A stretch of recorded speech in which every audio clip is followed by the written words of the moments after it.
Welcome to Discover Health, a White Mountain perspective. I'm your host, Dr. Tom Barela. And today, as in the past, we have an interesting show and an interesting guest. We're going to delve into the world of herbal medicine, or as probably more commonly known nowadays as botanical medicine. And to do this, we have Dr.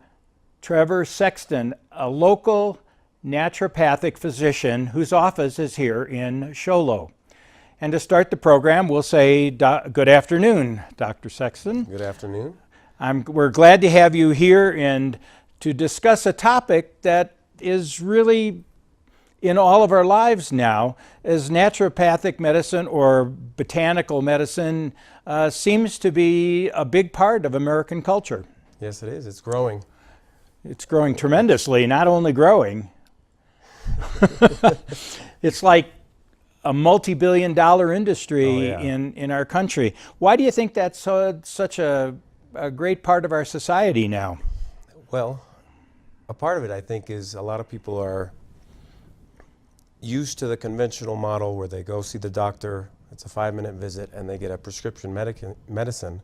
Now with herbal medicine or botanical medicine, they can go to a supplement store, they bypass the doctor visit, and they learn about a few herbs that are going to help them with their cold or with their blood sugar regulation with the case of type 2 diabetes or something. And so it kind of puts a little more power in the patient's perspective, but it's good to talk to a professional, which we'll talk about. Absolutely, and that's why we have you here, because as an allopathic physician, we like to think that we have a perspective that helps put the great milieu of healthcare more personalized. And I know that going down to the local health food store and deciding what I need is probably not the best approach to medicine, and probably not the best approach to my healthcare.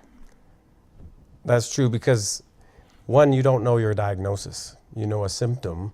And if you're going to guess, well, this is supposed to help a cold, I'll take it. But what if it's something that's going to make you more mucousy and more congestion up here, as opposed to an astringent or something that will take that away? And that's where an education plus the fact of herbs interacting with drugs or other things you're intaking in your life, that's a factor. Well, let's start with the recognition that you're a naturopathic physician. I like it. And you've had formal training in naturopathic medicine. Yeah, so my education is an accredited naturopathic medical school. There are 7 in North America, and one happens to be in Tempe, Arizona, so that's where I attended.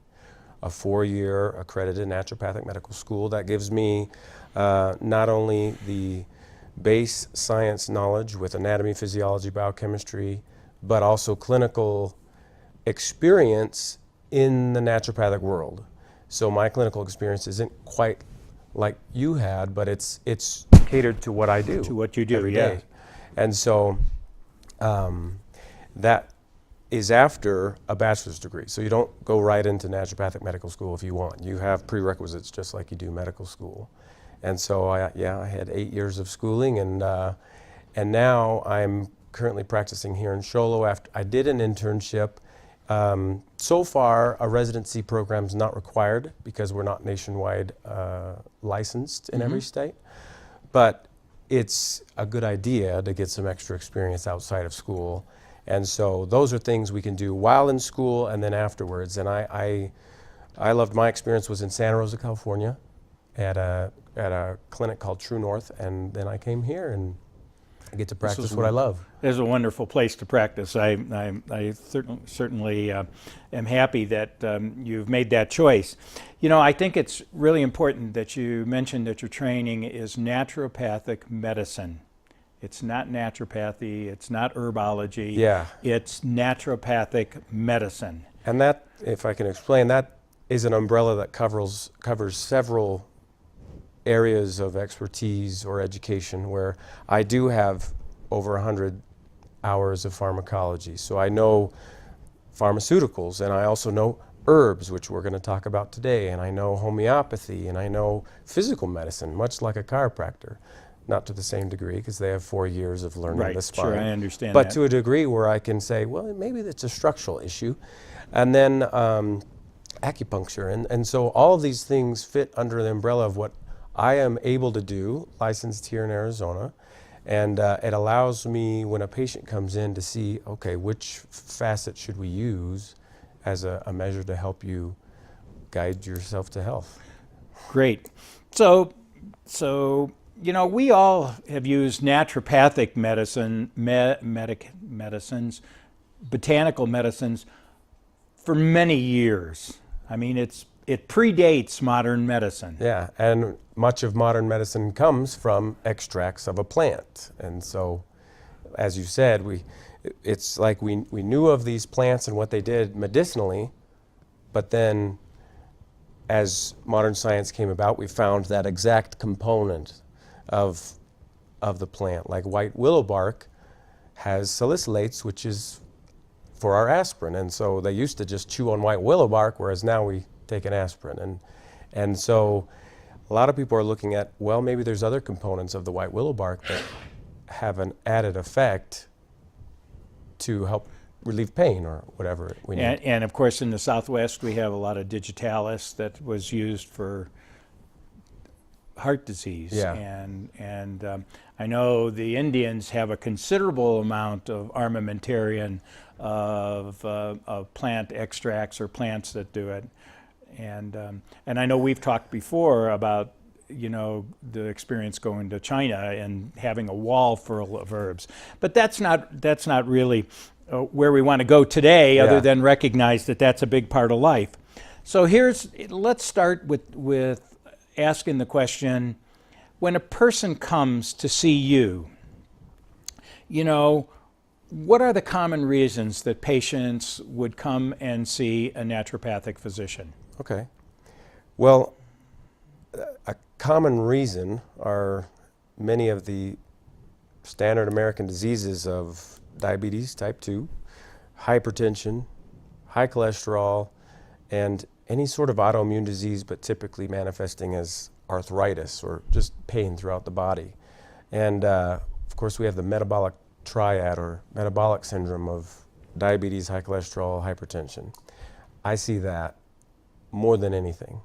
And a lot of those people are just a little fed up with not getting better on this medication, whether it's antihypertensive or a cholesterol-lowering medication or some sort of blood sugar regulating medication or insulin, even if it's gone far enough.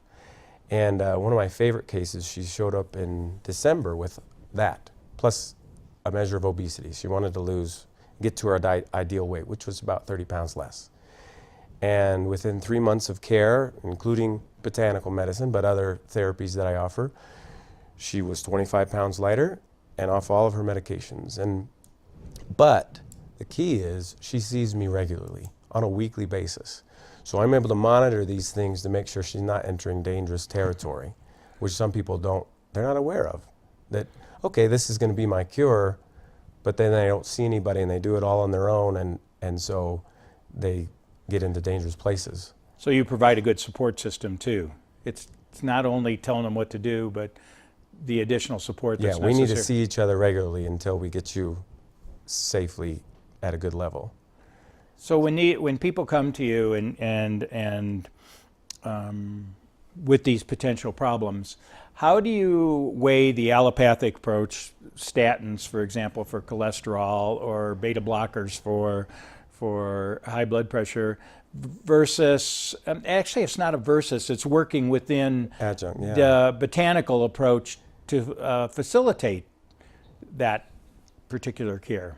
Most often, in fact, almost all the time, anyone coming to me with those conditions is already on the allopathic medications, the pharmaceuticals.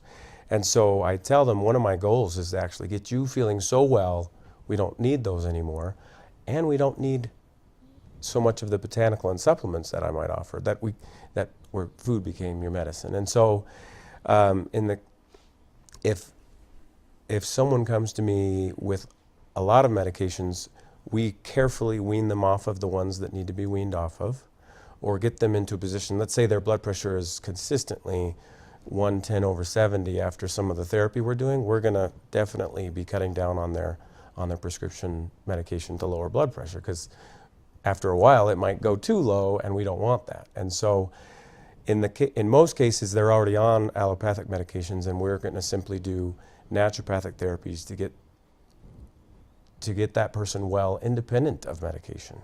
So you don't necessarily take them off immediately. No. You work as synergy to, I like the pharmaceuticals rather than the botanicals. I like that particular distinction that you just made. Pharmaceuticals and botanicals. And so your approach is to try to use botanicals where you can. Yeah, and I have a level of protocol. If someone is at a level of cholesterol that's extremely high, then yeah, I'm going to give them a statin drug. Or if their blood pressure is 210/120 or something, I'm going to send them to the emergency room first. But something, I want them on a medication that's going to immediately bring it down.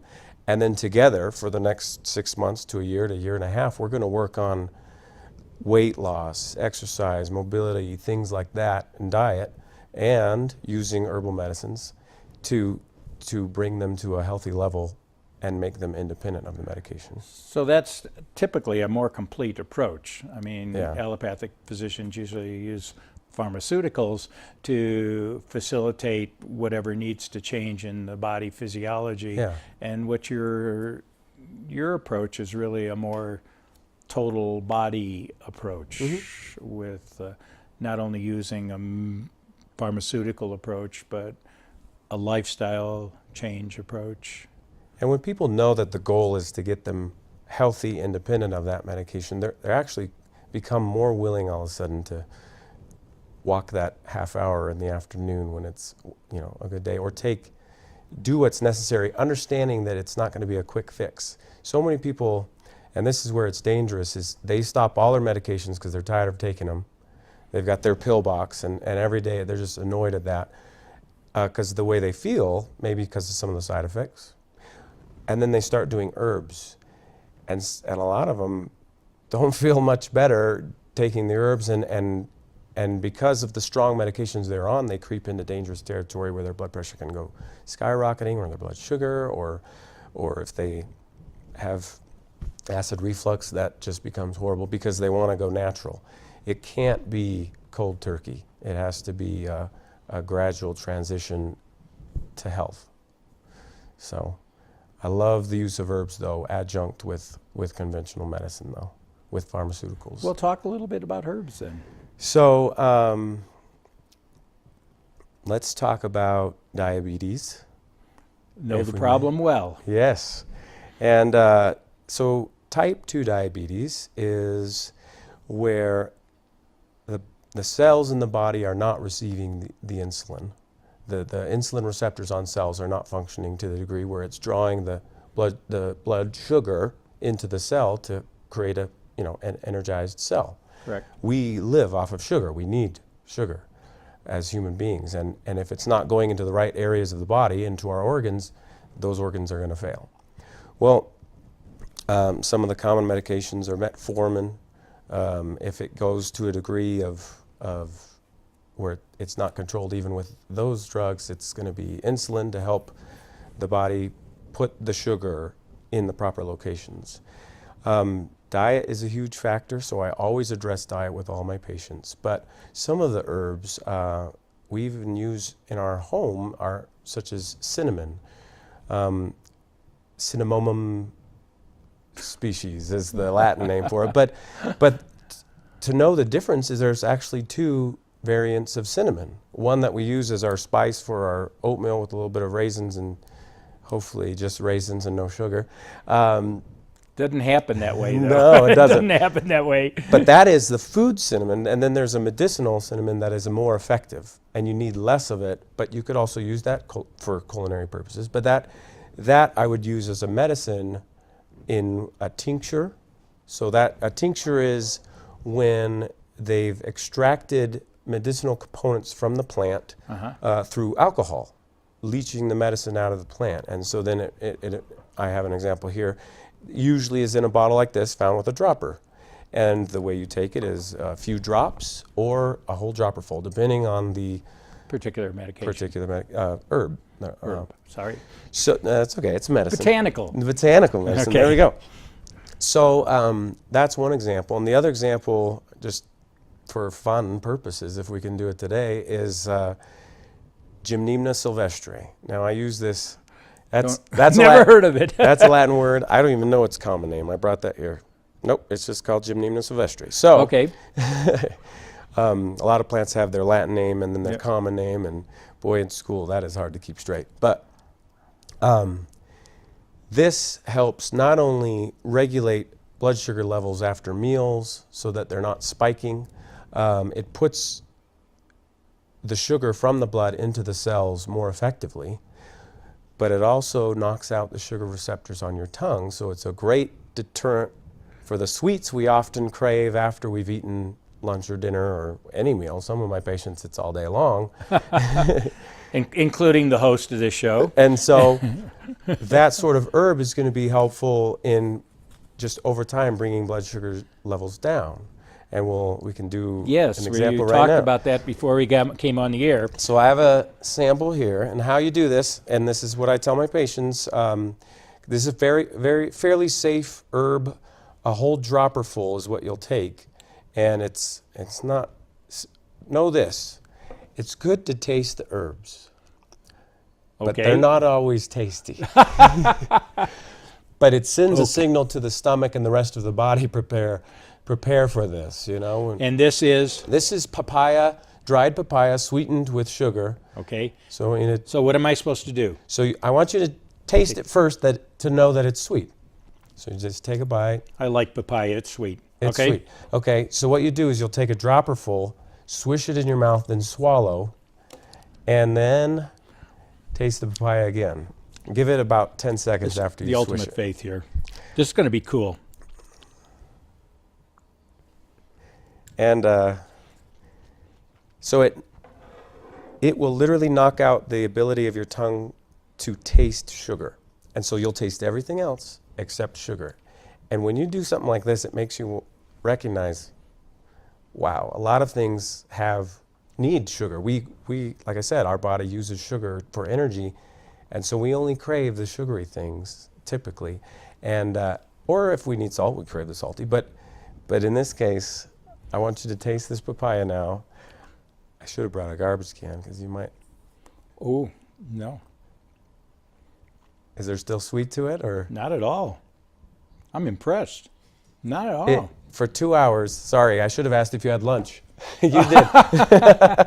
Because every food has a measure of sugar to it, and so you don't want to eat for about 2 hours. And this really alters the taste of the papaya. Yeah.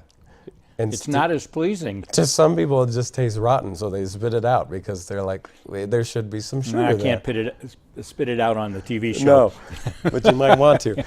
So no, I only took a small piece, and that's impressive. When I first did this, I did it with a Jolly Rancher, and it just was like sucking on a rock, after a sour rock. There was a hint of sour to the Jolly Rancher, but most of it is sugar. And so what would you do? Have dinner and then take this after dinner? Absolutely. And then you don't have the craving for a before bed snack, or at least a sugary That's snack. the goal. And so I mean, that's for true. most of my patients, they're wanting the ice cream or the cake or the cookie within 20, 30 minutes after eating dinner.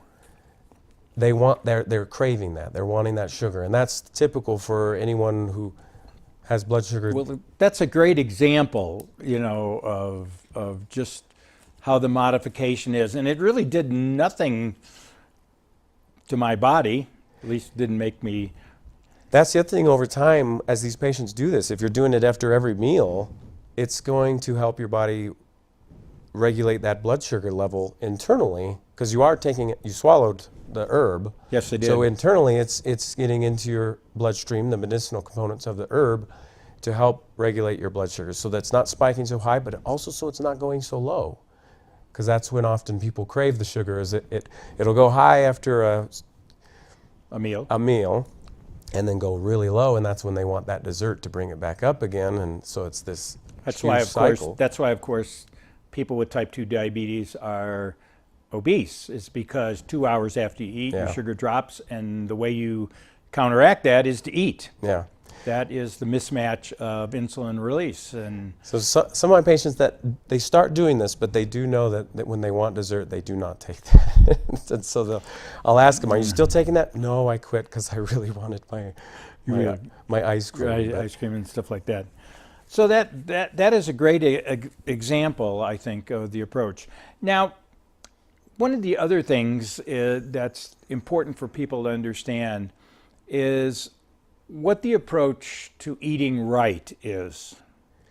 You know, you have used herbs as food, Yes, and that is that not a big part of what you do? it's huge. So talk to us about a little bit about herbs as food. As time is not getting short yet, but I want to make sure that we approach this Okay. because that's a big part of what you do. It is. First off, I just want you to know naturopathic doctors have over 200 hours of nutritional medicine. Wow. And so we learn, we'll go through spinach and learn all the minerals and vitamins and other medicinal components of spinach and kale and broccoli and carrots and tomatoes and everything. All those plants that we eat should eat on a daily basis should be our medicine as well. And when done right, with no added preservatives and sugars and so forth, it can be the healing component to your body. So Before you go further, I want to mention that allopathic physicians do not put in nearly that much time in their training towards nutrition. correct. So go on. Because that's important. You've obviously received a lot of training that allopathic physicians do not get. So that's a good point. If you're wanting some nutritional advice, better to go to a naturopathic doctor than an allopathic doctor, and we have the time. That's typically in our visit. So that's where I'll get to how I use nutrition and diet as part of your visit to see me. The first visit is an hour-long intake where I'm delving into every component of your health, even some of the mental, emotional aspects that could be deterring healing. And then I give an assignment, 7 days. I want you to record everything you eat, and actually your bowel movements and your medications, and then any way you feel, just to take note. Like today I had a headache. And then we look, because in 7 days we typically eat the same stuff. As Americans, it's just our diet is not that broad. It's, oatmeal for breakfast, hopefully, something healthy for breakfast. Come on now. Not Lucky Charms? Okay, for many it's Lucky Charms. But go on. So I see what your diet is, and then we take out the very things that might be adding to inflammation or might be causing your inflammation and hypertension to be at the level it is. And we take those foods out, but I never take something away and just say, stop eating that, because that's the hardest thing. There's a void there, and now someone's going to fill it with something. Sugary papayas, Not me today. No, good. So we fill it with the good things, and most efficient in every diet I see is vegetables, and a multicolor vegetables. Some people might have carrots because they love carrots, but the best way to get the medicinal value out of the food you eat, specifically the botanical medicine, are the colorful fruits and vegetables. So your greens, your purples, your oranges, your yellows. You can think of all those foods that have those colors, and you're going to get the most benefit as far as blood sugar regulating components, anti-inflammatory components. As far as a connection between, I mentioned cinnamon earlier it's a culinary spice, but it's also an herbal medicine. Turmeric is another example. I was thinking of the color yellow and orange, and turmeric has been growing lately as the end-all be-all herbal anti-inflammatory. Turmeric as a whole plant, the powder, is more effective than the extract of curcumin, which is what most people know to take, curcumin. And why not just use it on your food?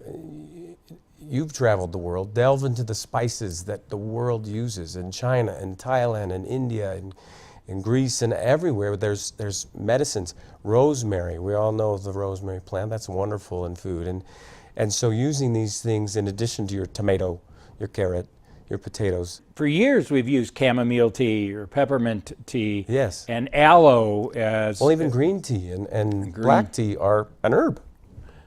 Right, all from the same plant. Yep. But adding the vegetables, they've done studies on they can study the skeletal structure of 10,000-year-old skeletons and find what this person ate, what was it like then. It's amazing. They are estimated to have eaten 90 grams of vegetables, and we eat nothing near that today. Well, that's impressive. I mean, I like the thought processes of some of the things you've talked about. We're almost out of time. It goes incredibly quickly. But the concept of eating plates and vegetables, I like because nobody at least on this program has talked about the colorful plate concept. I like the idea of using botanicals as an adjuvant to maybe the pharmaceuticals, because a lot of the research into the effectiveness of herbals is really, while it's not conclusive, all seem to indicate that it is a good adjuvant to the pharmaceutical approaches. Yes. And what a great approach that you have to be able to blend the whole person into just making medical problems go away, I hope. And I'm going to thank you for being on the program today. I was glad to be here. Okay. And as we come to a close today, I thank you all for watching our program, and I thank Dr. Sexton for being our guest today. And I would say, eat healthy and think colorful in the plates that you eat. And thank you.